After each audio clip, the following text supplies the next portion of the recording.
जन्म जन्म का है ये संगम, राम रतन सीता वैभव धन। एक है पौरुष एक समर्पण, एक है रूप तो दूजा दर्पण। राम है लोचन सीता दृष्टि, राम है बादल सीता वृष्टि। राम सिया राम सिया राम सिया राम, राम सिया राम सिया राम, राम सिया राम सिया राम सिया राम, राम सिया राम सिया राम। सीता को रखते हृदय रघुराई, पूरण राम को करने आई। सीता करती उनकी पूजा, राम से आसा प्रेम न दूजा। राम सिया राम सिया राम सिया राम, राम सिया राम सिया राम, सिया राम सिया राम। मैं जनक नंदिनी सीता आपको अपने बार और स्वयं को आपकी अर्धांगिनी के रूप में स्वीकार करती हूँ। मैं जीवन के हर लाभ हानि, सुख दुख और धूप छांव में आपकी संगिनी बनकर रहूंगी। अब केवल मृत्यु ही मुझे आपसे अलग कर सकती है। जनक पुत्री सीता की, जनक पुत्री सीता की, जनक पुत्री सीता की, जनक पुत्री सीता की।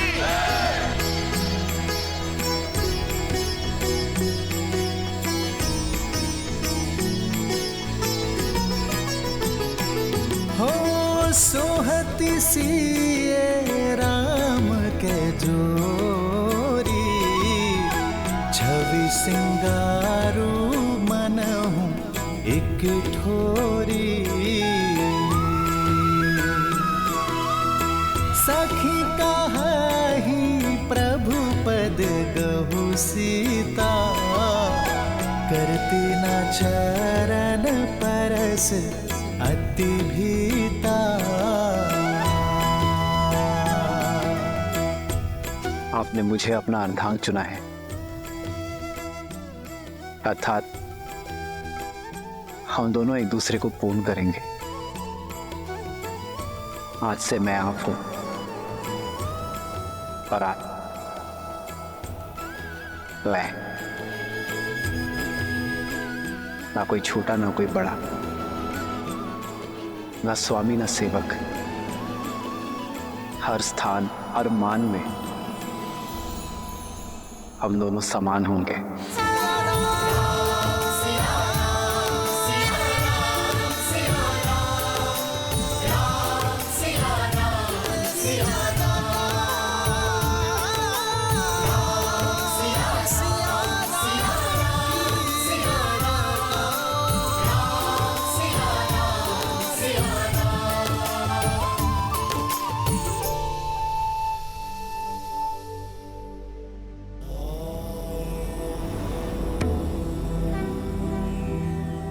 देवी के मुख को देखकर प्रतीत होता है कि मन में कोई शंका है।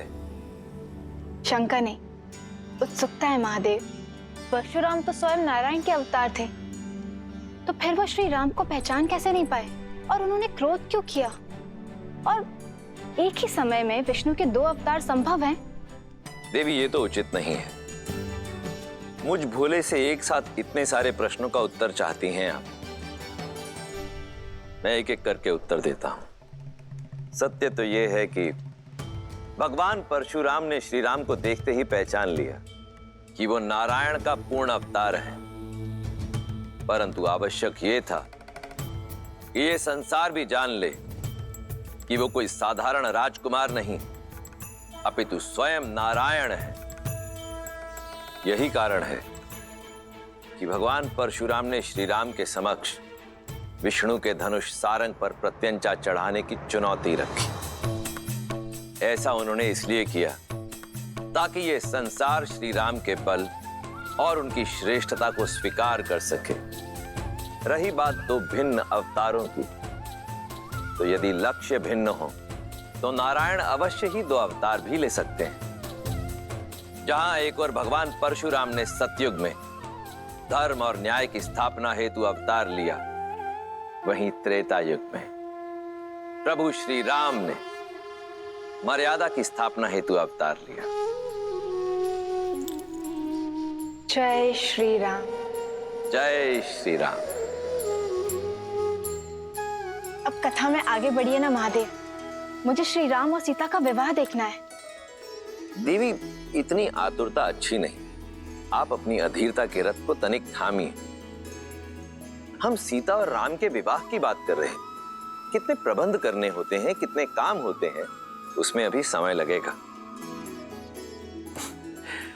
परंतु तब तक मैं अपनी प्रिय का मन बहलाने के लिए आपको इसी कथा के एक अन्य पात्र की कथा सुनाता हूं। कौन है वो? मेरा परम भक्त लंकापति रावण, जो अब तक ना तो सीता स्वयंवर में हुए अपने अपमान को भूला था,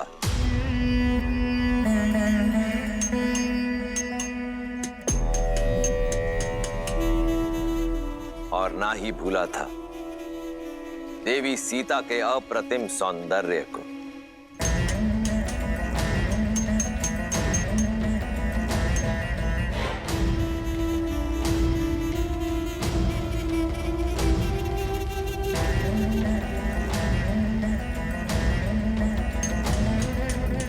भैया,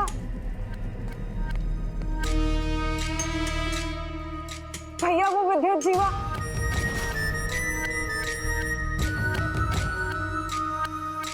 तब क्या किया तुम्हारे उद्दंडपति ने? भैया वो कल रात लौट आया।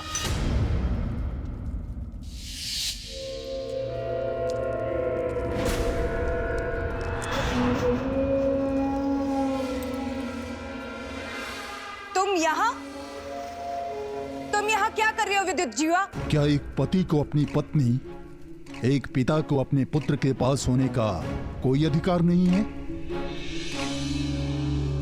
जैसे आए हो वैसे ही लौट जाओ विद्युत जीवा,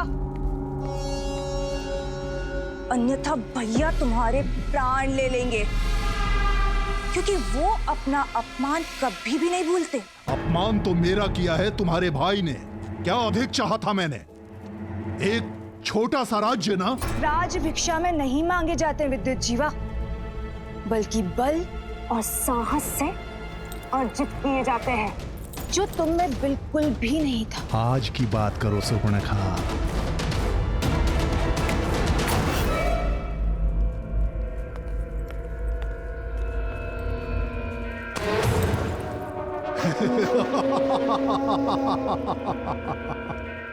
अब मैं वो दुर्बल विद्युत जीवा नहीं रहा। अब मेरे पास माया युद्ध का छल भी है और दैत्य काल के का बल भी।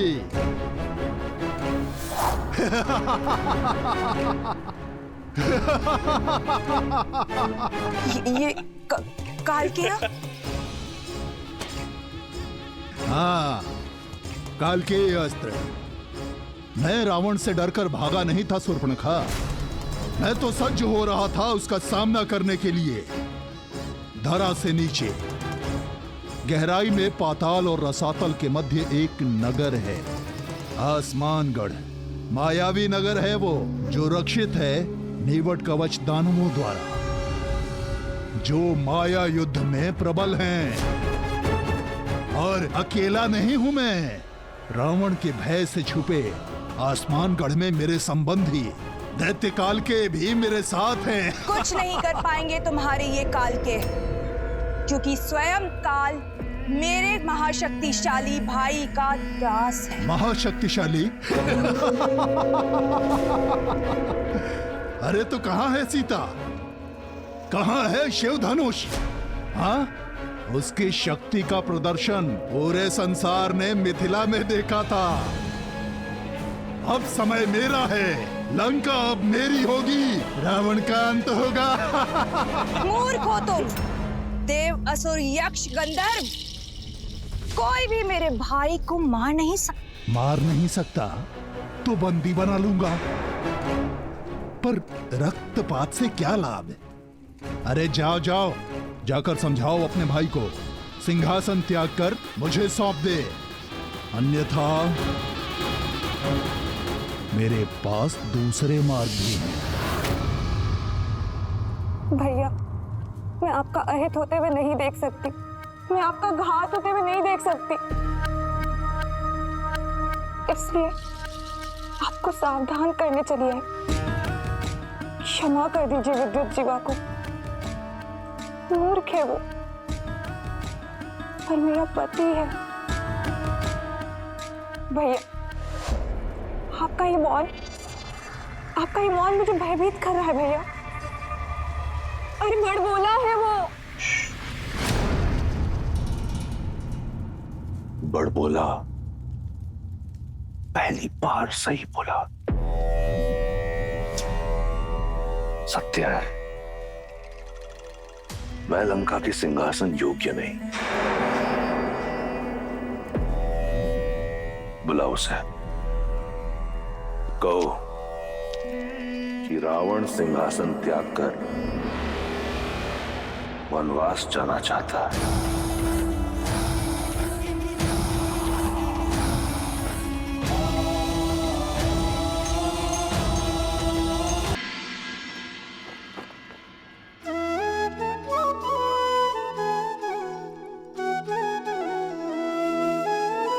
सुनो महिपति मुकुट मणि, तुम सम धन्य न को, राम लखनु जिन्हके तनय, विश्व विभूषण दो।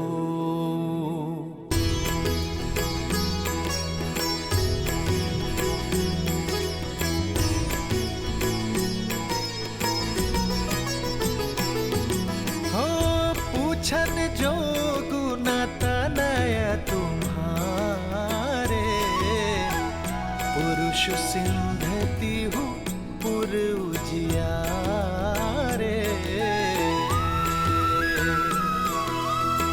जिन्हा की जस प्रताप के आगे, ससिमल नर भी शीतल लागे।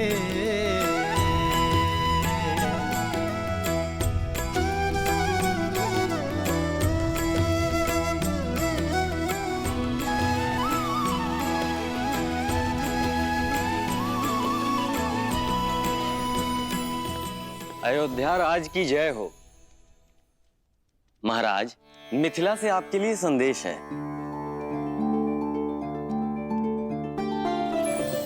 अयोध्यापति दशरथ को मिथिला नरेश जनक का प्रणाम। आपको पूर्व में मेरी पुत्री के स्वयंवर के विषय में सूचित किया गया था, पर आपने आने में असमर्थता दिखाई, क्योंकि आपके पुत्र ब्रह्म ऋषि विश्वामित्र के साथ थे।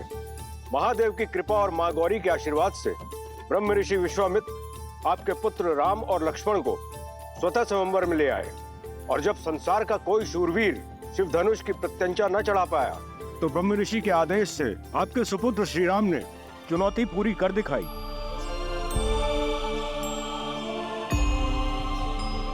और कुमारी सीता को अयोध्या की वधू बनने का सौभाग्य दिया। ये पत्र मैं अयोध्या के राजा को नहीं, अपने संबंधी को लिख रहा हूं। अपने ज्येष्ठ पुत्र के विवाह को अपना शुभ आशीष और अनुमति दे। ब्रह्म ऋषि विश्वामित्र का अनुरोध और हम सबकी मनुहार है कि आप अयोध्या के सभी राजकुमारों सहित इस विवाह में सम्मिलित हों। राजर्षि परिवार, जनक, मिथिला, निवेदक, आर्यावर्त। दशरथ नंदन की, दशरथ नंदन की, दशरथ नंदन की। मेरे राम ने गर्व से मुझे शिखर पर बिठा दिया है। क्या कही सुमित्रा, कौशल्या, सुना तुमने? महादेव के धनुष पर प्रत्यंचा चढ़ाई है मेरे राम ने।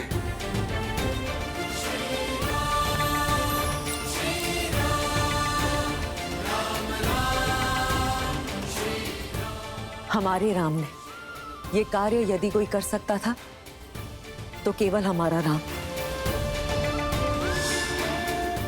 कदाचित मैं उसका ये शौर्य देख पाती, भरी सभा में उसे गले लगाकर उसे बधाई दे पाती।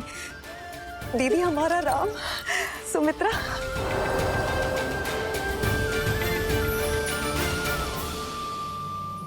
तो ऋषि जवाली, क्या कहती है अयोध्या की नीति?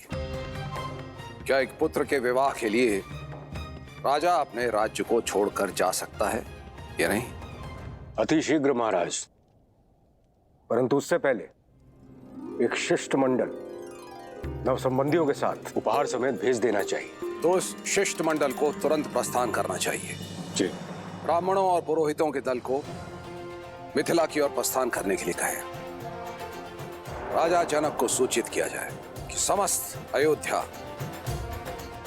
अपने राम के विवाह की साक्षी बनने के लिए मिथिला आ रही है।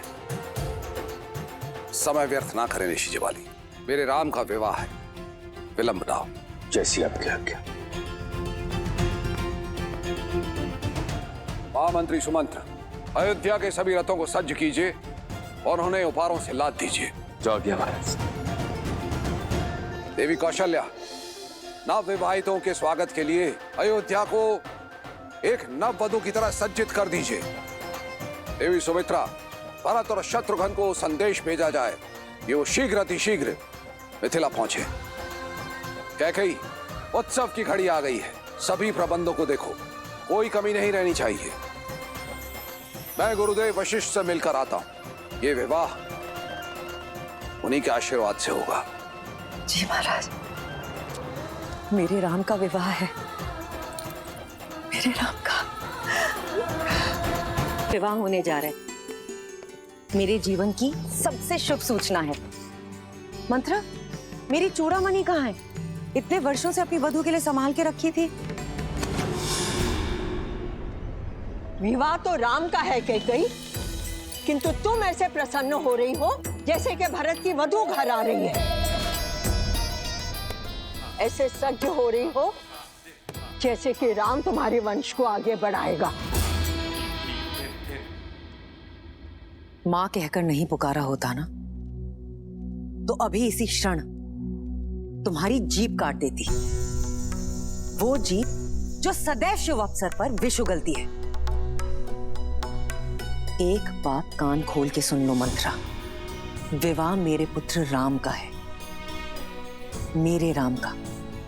समझी तुम? जीभ क्या, गर्दन काट दो ना मेरी। सत्य तो नहीं बदलेगा, और तुम जब ठोकर खाओगी ना तब समझोगी। जब राम को जन्म देने वाली मां कौशल्या स्वयं इस विवाह में नहीं जा रही, तो रीतियों की बेड़ियों को तोड़कर महाराज दशरथ तुम्हें वहां कैसे ले जा सकते हैं? रीति तो स्त्रियों के युद्ध में जाने की भी नहीं है रघुवंश में। फिर भी वे मुझे लेकर गए ना, क्योंकि वे मुझसे प्रेम करते हैं। उनकी सबसे प्रिय पत्नी हूं मैं, राम की सबसे प्रिय मां। और फिर अगर वहां जाऊंगी तो भरत से भी भेंट कर लूंगी। अब तो मुझे बातों में मत उलझाओ, शीघ्र मेरी चूड़ामणि ढूंढो। मैं आज एक बार फिर से महाराज को चौंका देना चाहती हूँ। आपने सही कहा था गुरुवर। श्राप के भय से मैं अपनी ही संतान के भविष्य के आड़े आ रहा था।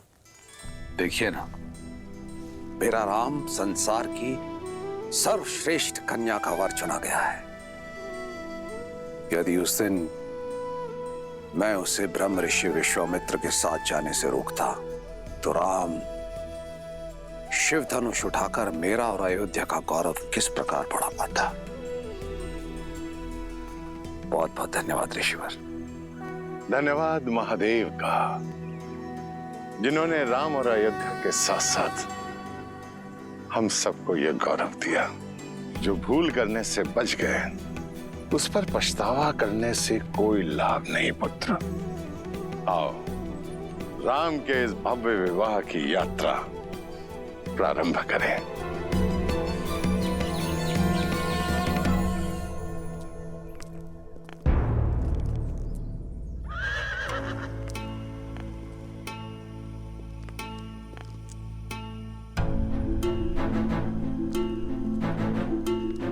महाराज, इतना विलंब क्यों कर रहे हैं? शीघ्र चलिए, जनक वहां हमारी प्रतीक्षा में है। हम दोनों साथ मिलकर अपने राम के भव्य विवाह को देखेंगे। आज देखिए कैसे अश्वपति की पुत्री महाराज दशरथ के रथ को वायु के वेग से लेकर जाती है। शीघ्र आइए। कैकेयी, ये समय ठिठोली का नहीं है। मुझे विलंब हो रहा है, नीचे आओ।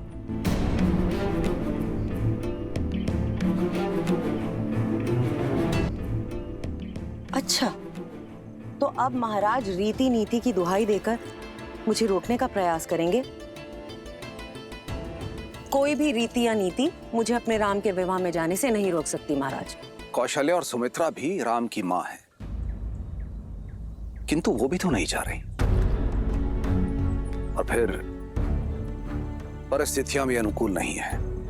राम के द्वारा धनुष को भंग करने के कारण बहुत से राजाओं के स्वप्न भंग हुए हैं और ईर्ष्या में वो मिथिला और अयोध्या के शत्रु बन बैठे हैं। इसी कारणवश यदि मार्ग में कोई अनहोनी हो गई तो तब तो मेरा जाना और आवश्यक है महाराज, आपकी रक्षा करने के लिए। कैकेयी, मैं अपनी नहीं अयोध्या की बात कर रहा हूं। ना ही तो कोई मेरा पुत्र है और ना ही कोई मंत्री, हो तो केवल तुम। सुमित्रा और कौशल्या परिवार को संभाल सकती हैं, किंतु सुरक्षा की दृष्टि से सबसे श्रेष्ठ तो तुम ही हो कैकेयी। किंतु मेरे राम का विवाह है महाराज, ये अवसर मुझसे मत छीनिए। मैं अपने राम को फेरे लेते हुए देखना चाहती हूँ। कैकेयी, धर्म पत्नी हो, धर्म संकट में मत डालो।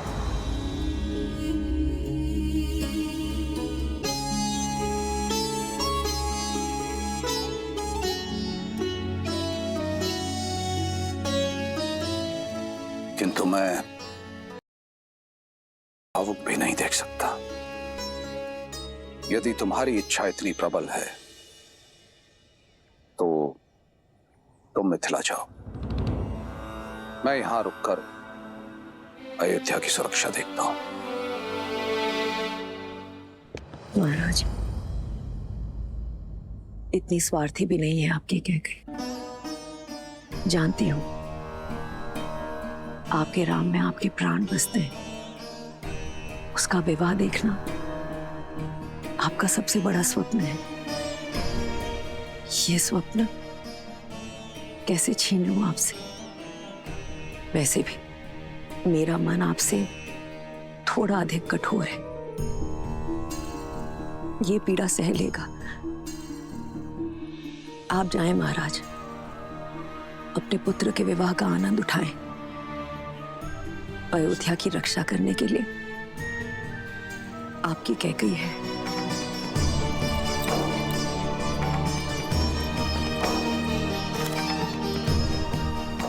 और महाराज, मुझे तो वैसे भी यहां रहकर राम और वधू सीता के स्वागत के प्रबंध करने हैं।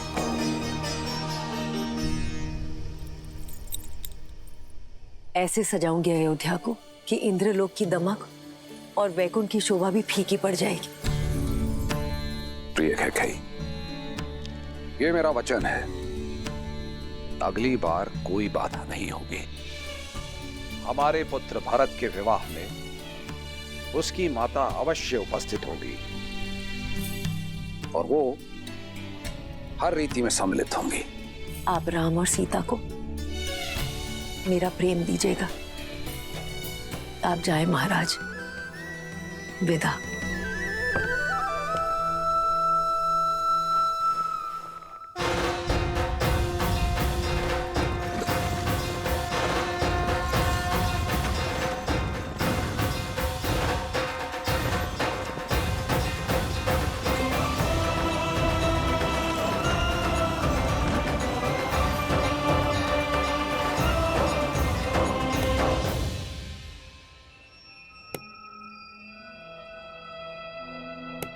लग गई ठोकर? अब तो समझ लो, तुम ही हो जो राम नाम की रट लगाए फिरती हो। अपने पति के युद्ध में रथ में उंगली फंसाए फिरती हो, किंतु तुम ये नहीं जानती कैकई कि महाराज दशरथ के हृदय में केवल उनका ज्येष्ठ पुत्र ही बसता है, और वो है राम। उन्हें ना कैकई की चिंता है और ना भरत की।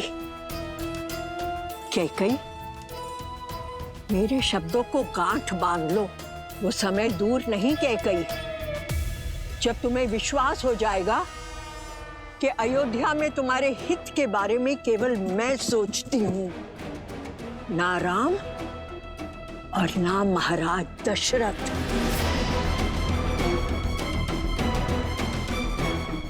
तुम्हें मौन रहने का आदेश दिया था ना, तो मौन रहो। सभी कार्यकारियों को सभा में आने का आदेश दिया जाए। स्वागत के प्रबंध निश्चित करने हैं।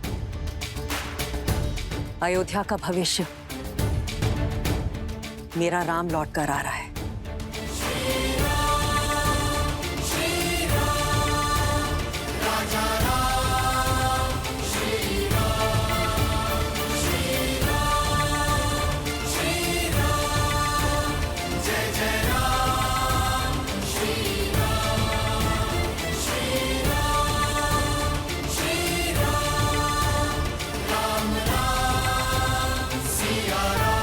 के निर्देश अनुसार भगवान परशुराम द्वारा दिया गया यह विष्णु धनुष मैं आपको सौंपता हूं। धर्म रक्षा के लिए जब कभी इसकी आवश्यकता पड़ी तो इसे पुनः पाने का निवेदन करूंगा।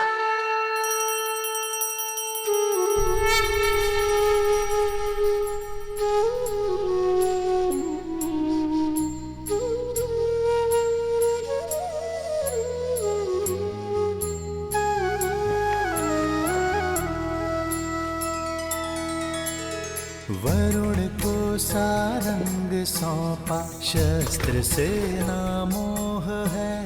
लोभ शक्ति का नहीं, जनहित ही पावन योग है। पुरुषार्थ करके विजय पाना, पथ है सबसे पावनम। नर को ये संदेश देते, धनुष तज नारायणम।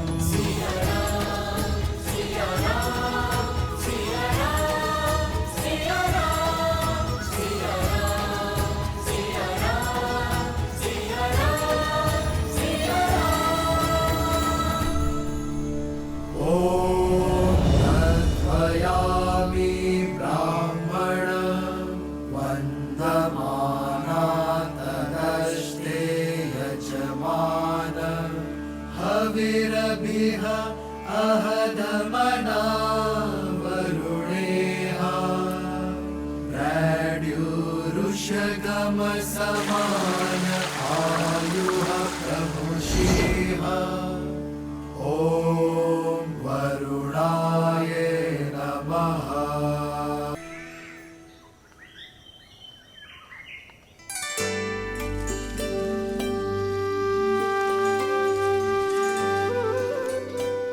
भैया, मिथिला कितनी सुंदर नगरी है ना। और आपको तो कुछ अधिक ही सुंदर लग रही होगी जब से स्वयंवर हुआ है तब से। अंतर है लक्ष्मण, पहले मिथिला मेरे लिए नगर था, पर अब घर हो गया है।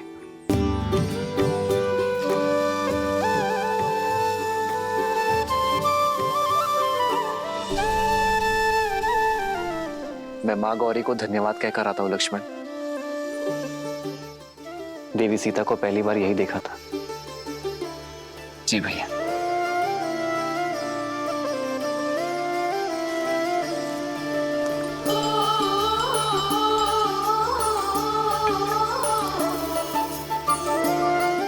माँ, आपने जो मुझे दिया वो मेरे लिए सर्वश्रेष्ठ था। वो दिया जो मेरे मन में था। आपको मन से धन्यवाद करने आई हूँ माँ।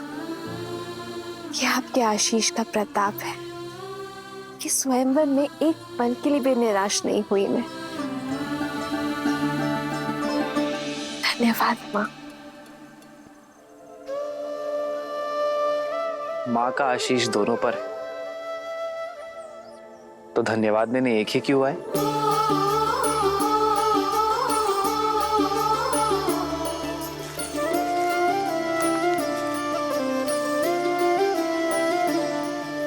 आपका धन्यवाद माँ। आपके और महादेव के प्रताप से मुझे सीता जैसी जीवन संगिनी मिली। सिया राम, सिया राम, सिया राम, सिया राम, सिया राम, सिया राम, सिया राम, सिया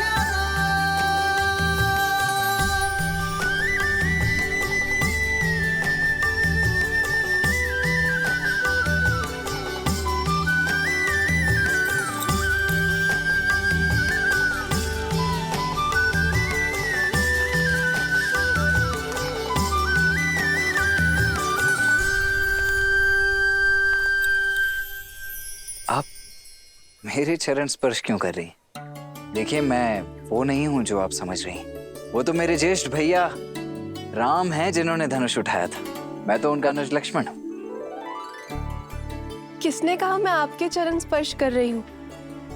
एक स्त्री केवल 3 लोगों के चरण स्पर्श करती है, अपने पिता के, अपने गुरु के और अपने पति के। और आप इनमें से कोई नहीं है, तो मैं आपके चरण क्यों स्पर्श करूंगी? वो तो मैं ये पुष्प उठा रही थी जो मेरी सीता दीदी को बहुत प्रिय है और मुझे भी। क्षमा कीजिए, वो देवी, ऐसे भूमि में पड़े हुए पुष्प किसी को भेंट नहीं करने चाहिए। परंतु आप निराश मत होइए, मैं एक क्षण।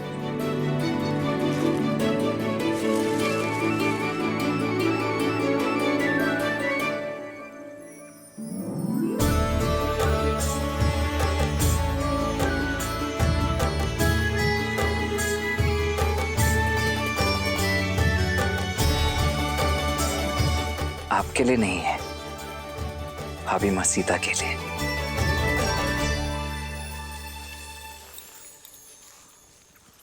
एक बात पूछ।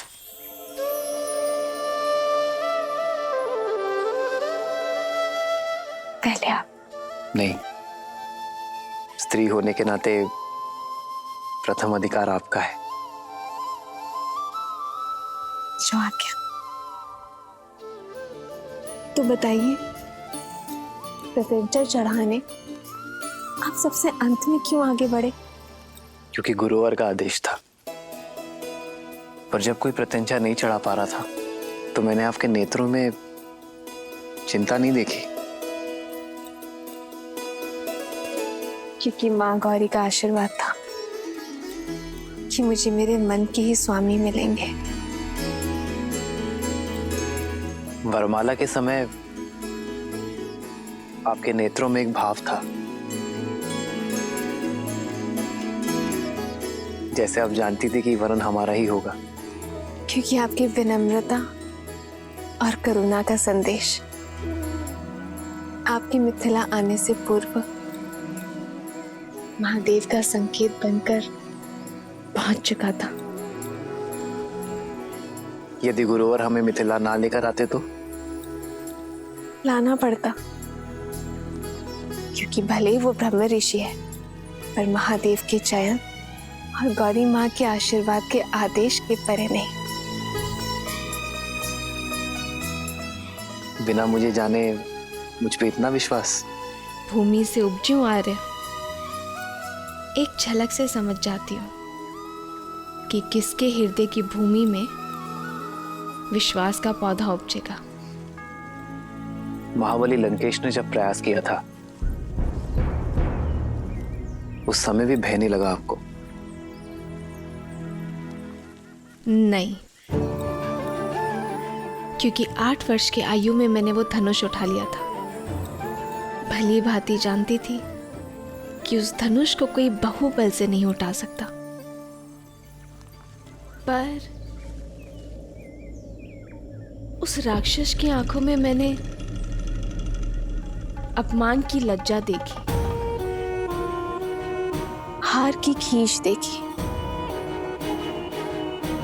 उसकी आंखों में मैंने अपने लिए एक गुलशन चाह देखी। क्या देवी उससे चिंतित है? अब नहीं, क्योंकि आप मेरे साथ हैं। विश्वास है कि जब तक आप मेरे साथ हैं, कोई मेरा अनिष्ट नहीं कर सकता। आपका ये विश्वास इस राम को और दृढ़ बना रहा है देवी। मैं धन्य हुआ कि मुझे जीवन संगिनी नहीं, जीवन दर्शिनी मिली है।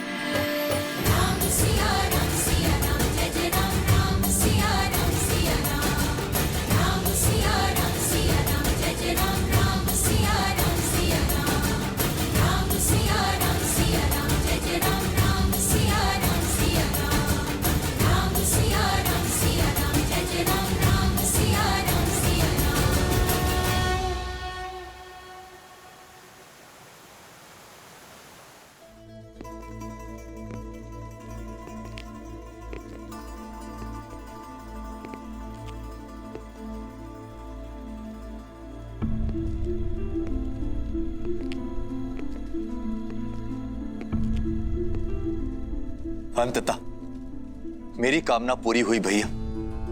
भगवान विष्णु की कृपा से आप सद्मार्ग की ओर बढ़ रहे हैं। अपने पापों के प्रायश्चित के लिए आपने जो सन्यास का निर्णय लिया है वो अति उत्तम है भैया। दुख तो केवल इस बात का है कि बहुत देर कर दी मैंने। कदाचित तुम्हारी बात पहले मान ली होती तो आज मेरे महादेव मुझसे रुष्ट ना होते। लंका को अब तुम जैसे सदाचारी राजा की आवश्यकता है। न्याय प्रियता से राज करना। भैया, यदि राज ही करना होता तो ब्रह्मदेव से संपूर्ण सृष्टि का राज्य मांग लेता, किंतु मुझे विष्णु भक्ति रहने दीजिए। और ये राज्य संभालने के लिए तो आपका महाप्रतापी पुत्र मेघनाथ है ना।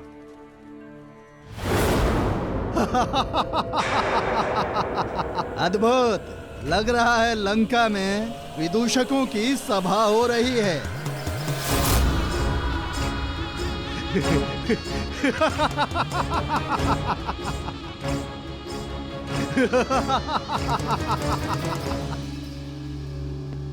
मुझे तो लगा था कि सिंहासन त्यागने की बात बोलकर इस भोली भाली शूर्पणखा को मूर्ख बनाया है, पर सत्य मेरे सामने है। कभी कल्पना भी नहीं की थी कि रावण को कभी सन्यासी वेश में देखूंगा। केवल वस्त्रों से नहीं, आत्मा से भी मैं संन्यास स्वीकार कर चुका हूं विद्युत जीवा। इसलिए विभीषण को राजा बनाकर राज्य के साथ साथ तुम्हारी बुद्धि ने भी संन्यास ले लिया है रावण। ये विष्णु भक्त केवल विष्णु के गुणों का गायन कर सकते हैं, राज्य संचालन नहीं। केवल मैं इस स्वर्ण सिंहासन योग्य हूं। सत्य है, बुद्धि कुंड हो गई मेरी। सबसे योग्य पात्र मेरे समक्ष है और मैं उसे पहचान नहीं पाया। चलो, दुर्घटना से देर भली। विद्युत जीवा, लंका का सिंहासन तुम्हारी प्रतीक्षा कर रहा है।